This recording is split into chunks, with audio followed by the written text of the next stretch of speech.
మీకు ఇప్పుడు ఇచ్చిన బుక్లెట్లో 3వ పేజీలోకి వెళ్ళండి. దాదాపు 9 నెలలుగా చాలామంది బద్దలు కొట్టుకుంటున్నారు తలలో అతనికి 11 సీట్లు ఎలా వచ్చాయని. దానికి ఆన్సర్ 3వ పేజీలో ఉంది.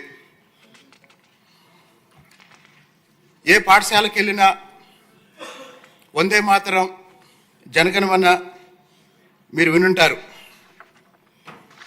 కానీ గత 5 ఏళ్ళు ఆంధ్రప్రదేశ్ పాఠశాలల్లో ఒక కొత్త పాట మారుమోగింది అధ్యక్ష. డౌన్లోడు అప్పులోడు ఏందిరో ఈ గోడు, యాపులతో చదువులు నేడు చతికిల పడ్డాయి చూడు. డౌన్లోడు అప్పులోడు ఏందిరో ఈ గోడు, యాపులతో చదువులు నేడు చతికిల పడ్డాయి చూడు. బడిగంట కొట్టక ముందే బాత్రూము ఫోటోలు తీసి, తరగతిలో అడుగుడుతూనే ఆన్లైన్లో హాజరు వేసి, కోడిగుడ్లు దించక ముందే చిక్కిలోడు వచ్చేస్తాడు, బియ్యాన్ని పంచక ముందే పప్పు నూనెలు వచ్చాయంటాయి. ఈ పాట ఎవరు పాడారు?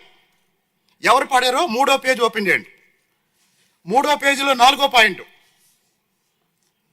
మంత్రి గారు ఇచ్చిన బుక్లెట్లో 3వ పేజీలో 4వ పాయింట్. టోటల్ టీచర్స్ ఎంతమంది ఆంధ్రప్రదేశ్లో? దయచేసి అందరూ చూడండి. టోటల్ టీచర్స్ ఎంతమంది?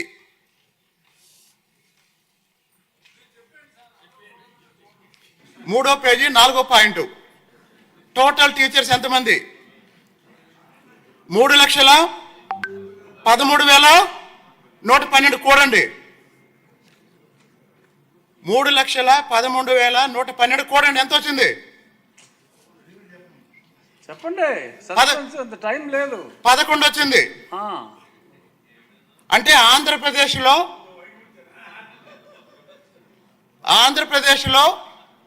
గత 5 సంవత్సరాల జగన్మోహన్ రెడ్డి గారి పరిపాలనలో అన్ని రకాల అవమానాలు, మానసిక వేదన అనుభవించిన ప్రభుత్వ పాఠశాల ఉపాధ్యాయుల సంఖ్య కూడితే ఎంత వచ్చింది? 11 వచ్చింది. ఆ తర్వాత పాయింట్ చూడండి. సింగిల్ టీచర్ స్కూల్స్ ఎన్ని?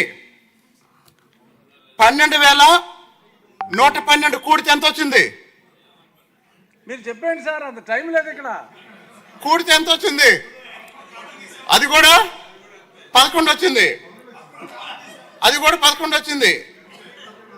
5 సంవత్సరాల జగన్మోహన్ రెడ్డి అరాచక పాలన మీద, 5 సంవత్సరాల జగన్మోహన్ రెడ్డి అరాచక పాలన మీద వీరోచితంగా పోరాడింది ఎవరు అంటే మొట్టమొదట అమరావతి మహిళా రైతులు. అమరావతి ఉద్యమం జరిగింది 1631 రోజులు. 1631 కూడండి. కాబట్టి జగన్మోహన్ రెడ్డి మీద పోరాడిన అమరావతి ఉద్యమం కూడితే 11 రోజులు వచ్చింది. జగన్మోహన్ రెడ్డి మీద పోరాడిన టీచర్ల సంఖ్య కూడితే 11 రోజులు వచ్చింది. ఇప్పుడు 2 నిమిషాలు అధ్యక్ష.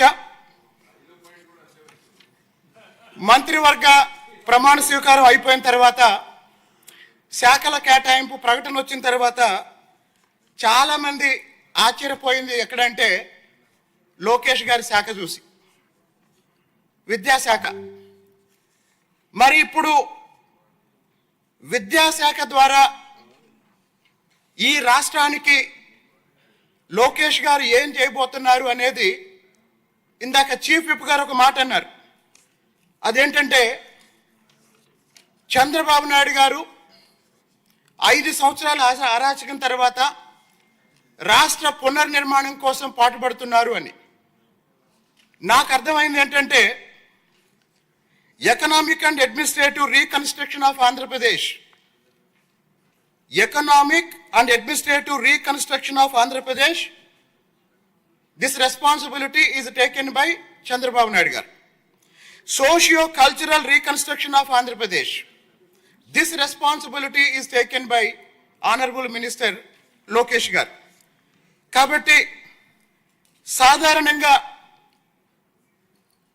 ఒక ఉపాధ్యాయుడిగా దాదాపు 3 దశాబ్దాలుగా అనేక సందర్భాల్లో నేను ఏం చెప్పానంటే ఒక సమాజంలో ఏ రంగం ఫెయిల్ అయినా విద్యాశాఖను నిందించండి అని చెబుతూ ఉంటాం.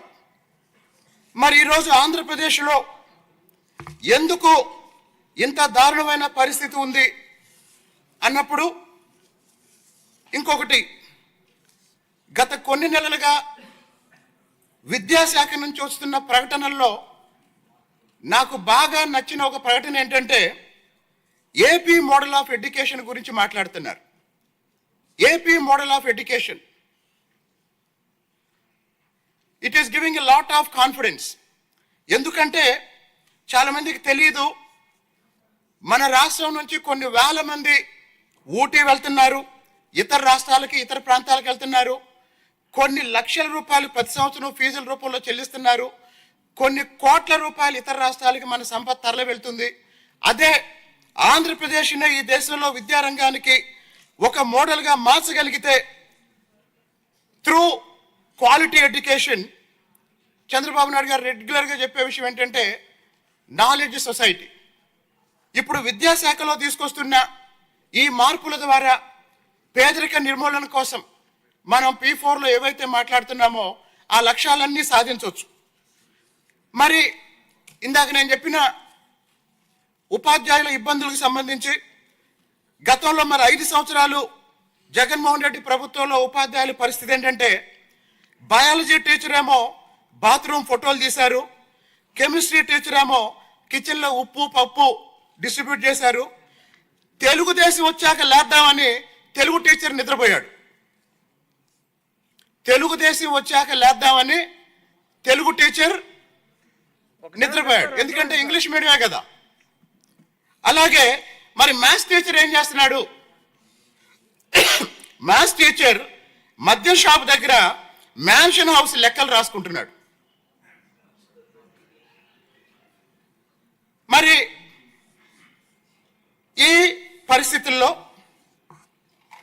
ఉపాధ్యాయులు కోరుకునేది ఏంటంటే బోధనేతర కార్యక్రమాలే కాకుండా అప్పుడప్పుడు క్లాసులు చెప్పే అవకాశం కూడా ఇవ్వండి అని ఉపాధ్యాయులు రిక్వెస్ట్ చేస్తున్నారు. అంత దారుణంగా గత 5 సంవత్సరాల్లో ఉపాధ్యాయుల్ని విద్యకు దూరం చేశారు, వాళ్ళ అసలైన బాధ్యతకి దూరం చేశారు. ఫలితంగా ఆంధ్రప్రదేశ్లో ఈరోజు ప్రాథమిక పాఠశాలలు దశ దిశ లేక తయారైన ఉన్నత పాఠశాలలు, జూనియర్ కాలేజీలు, డిగ్రీ కాలేజీలు గంజాయికి కేంద్రాలుగా తయారయ్యాయి, మద్యానికి కేంద్రాలుగా తయారయ్యాయి. వాటితో పాటు గౌరవ సభ్యులందరూ గంజాయి గురించి మాట్లాడుతున్నారు, దాని ప్రభావం గురించి మాట్లాడుతున్నారు, మద్యం గురించి మాట్లాడుతున్నారు, దాని ప్రభావం గురించి మాట్లాడుతున్నారు. మూడవ అంశం, సినిమాల ప్రభావం కూడా మన విద్యా వ్యవస్థని అత్యంత దారుణంగా దెబ్బతీస్తుంది. మరి వీటితో పాటు ఉన్నత పాఠశాల